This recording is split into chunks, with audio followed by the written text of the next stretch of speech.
Well, it's the morning and we're having a slow start because it's 2 degrees. friggin' cold. cold outside. We refuse to go out.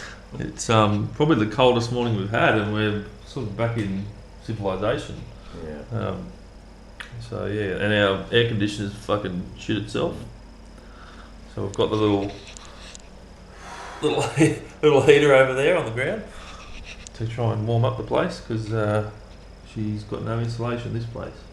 Anyway, we're just reviewing some funny footage from yesterday with my crash. And, You gave yourself a makeover. I did. A bulldust makeover.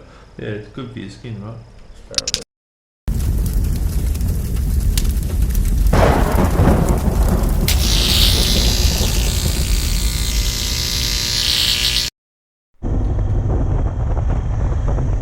After leaving the caravan park, we thought we'd just take a bit of a look around town before heading off to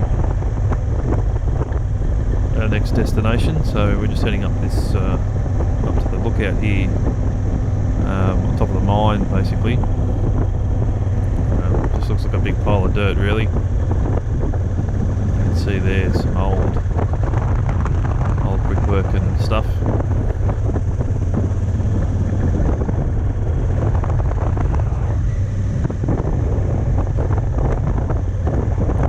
Do some underground mine tours as well from here.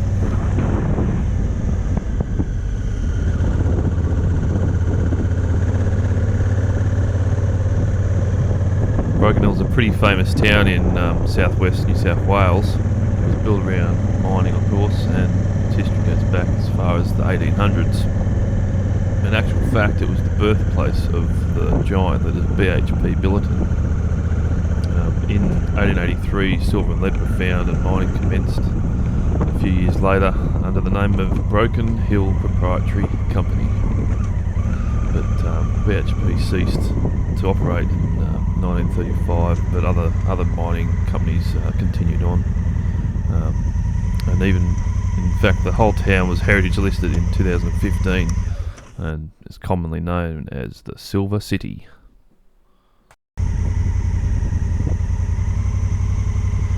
Still got all this old gear lying around.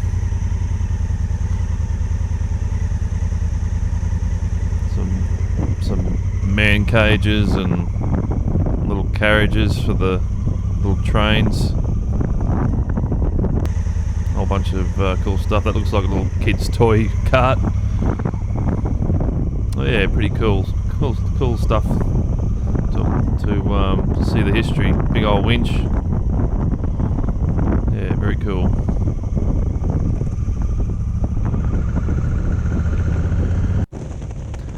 Yeah, so we left Broken Hill and we're heading down to Menindee. You can see there on the map on my phone that the big blue area, but it's a bit hard to see from where we were.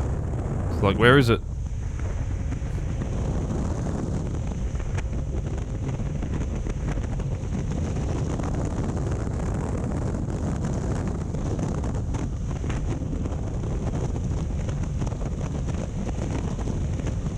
Cranking along the tarmac here, following Neil.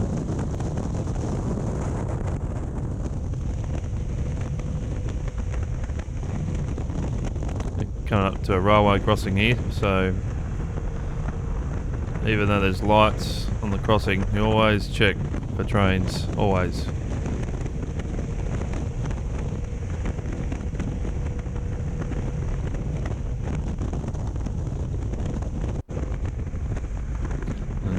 This is over the bridge. The Menindee Lake's over there, dammed off. Bit of controversy regarding that. And they release water down the river and drain the lakes out. But we're not going into politics right now.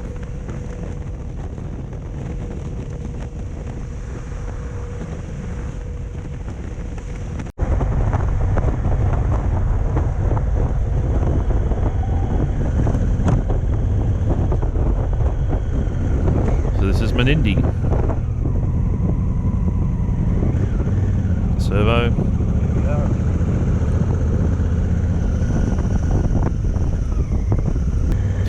So we just stopped here at Menindee Lakes, Menindee town, to grab a bite to eat, and yeah, we found this old aerial that had been stored in this shed. This guy had it in his cafe. It's quite awesome. So this is the Darling River here.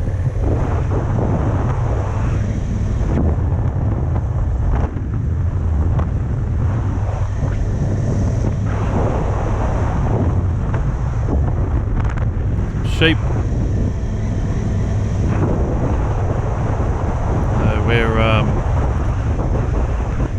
We're heading off to Kenya.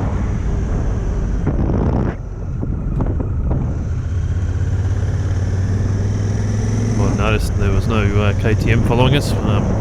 Chris got a call and he had to get home pretty quickly for an emergency, so he parted ways with us at Broken Hill.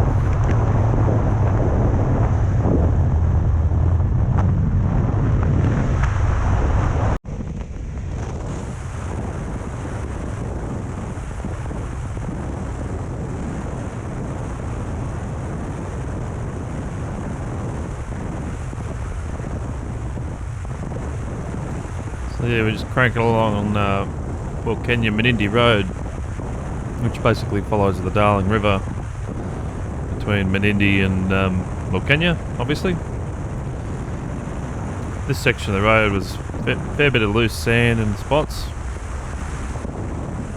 So I'm standing up here on my bad ankle. But you don't have any choice.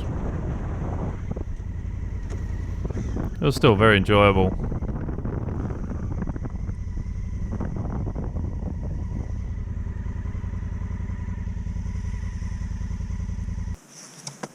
So yeah, just on the road between Menindee Lakes and Wilcannia. Just waiting at this intersection for Neil.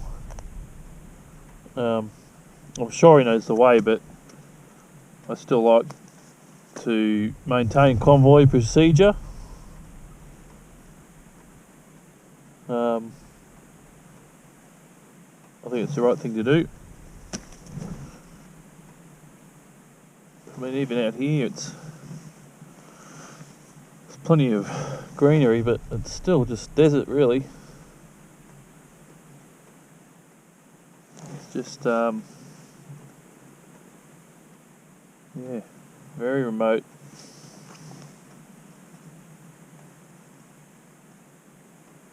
Anyway, I'll wait here and I'll get moving shortly. Yeah, it's really cool, cool ride along this this road following the Darling River up to Wilcannia. Yeah, had some challenging little spots of soft sand and bull dust. It was just amazing how the scenery, or just the colours of the dirt that we were on, changed. You know, there you go. We're back on the red, back in the red dirt. You know, dodging bull dust holes and hard clay bits. You know, had to stand up for pretty much the most of this trail here, even though I had a bad foot. Didn't really have a choice. Still very enjoyable. I think Neil was doing it a bit tougher on Charlene though. So we've changed colours again. Passing through a lot of properties, you know, cattle grates.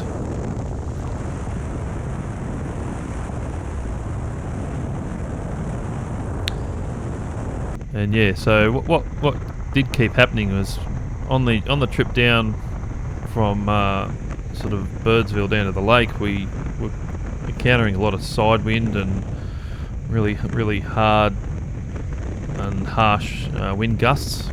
But on this trip back north, the problem we had was no wind.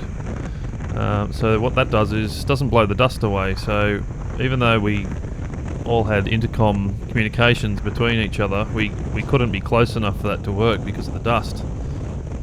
So what would happen is sort of a caterpillar effect, where Steve would be at front, I would be hanging back to keep out of the dust. He'd slow down to see if I was okay, I'd be in his dust, so I'd slow down, he'd take off, and then I'd take off, and that just kept happening the whole way up. But that's just the nature of riding out in the country.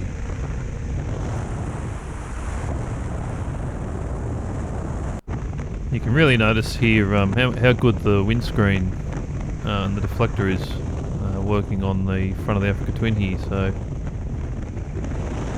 can hear when I stand up, the wind noise into the camera gets quite a fair bit louder.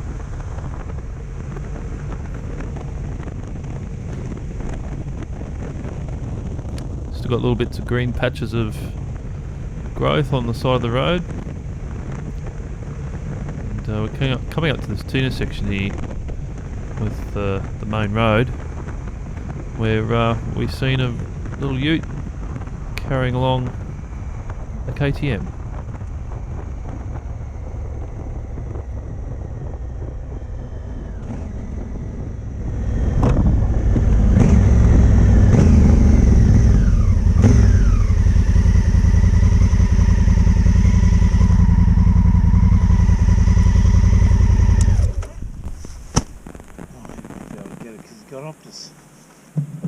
That was Chris. He had his car in the back of a ute. Did he really? It was Chris had his car in the back of that ute. His bike. Fuck. Well, he's obviously got a lift somewhere. Somebody said, "Oh, I'm going to Perth. Do you want to come?" Or, you know. So. Well, I hope that's all it is. Yeah. I hope it's not stolen. You sure it was his But he had bike? all gear off it, like he took it to the bike shop, so it was definitely his. He had the side panels off. You want to head into town? It's only 6 k's or 8. Yep. There's 2 servos. There's one on the main drag on the left-hand side over the bridge through town, just on the left. Liberty, I think. But we've got to come back out here anyway, so. Oh, and up that way. Yeah, turn right. Right. Alright.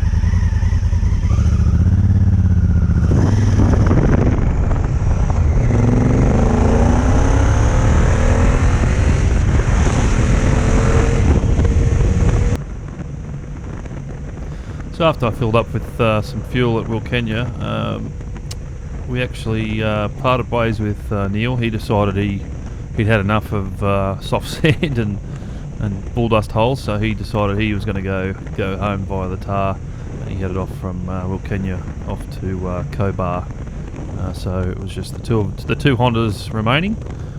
So yeah, we battled on and kept going, and had a bit of an interesting ride.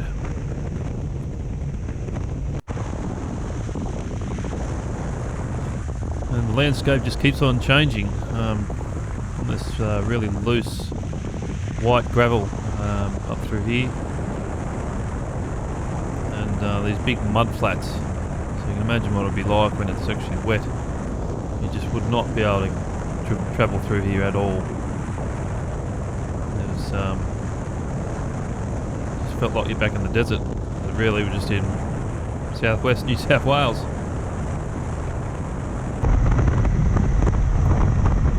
So the whole time we're just travelling up along this Darling River still, always going through people's properties. So just got to keep that in mind and respect it. You can see here we're going through a cattle property of some sort.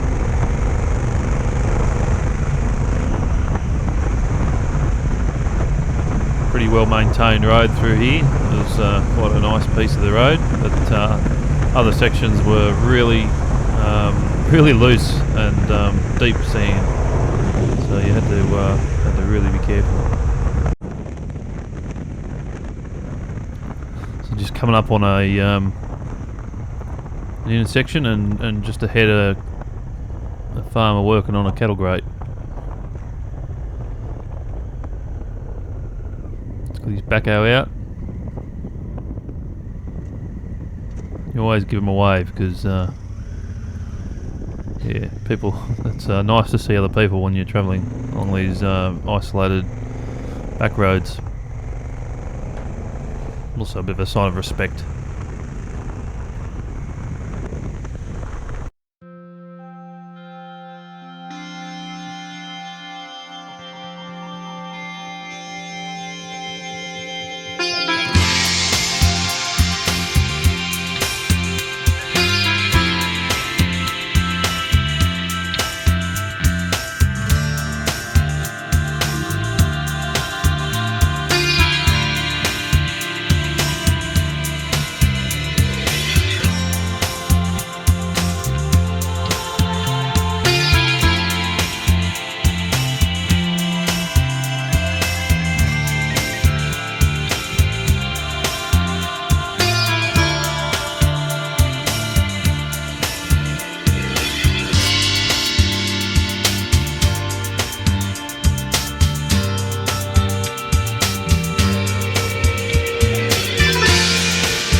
Listen to that Honda. Thumbs up.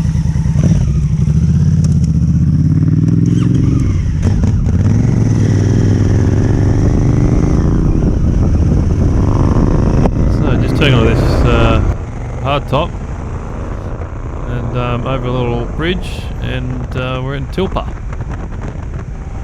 Struggling here trying to actually see. Due to the westerly sun.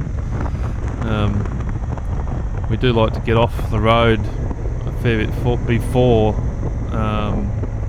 this time of the day. Normally 3 o'clock, 3:30 is our cut off. We want to be off the road due to wildlife and just the afternoon sun.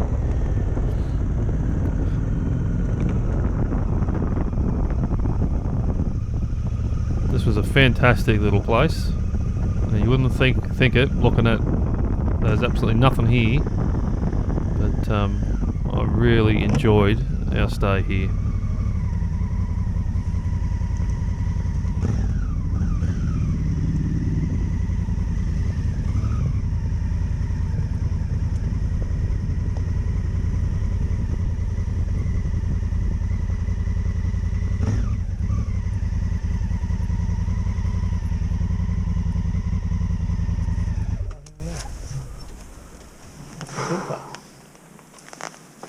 That was hard work. That was, yeah. Oh, I thought it said BBA for a second. It was BAA.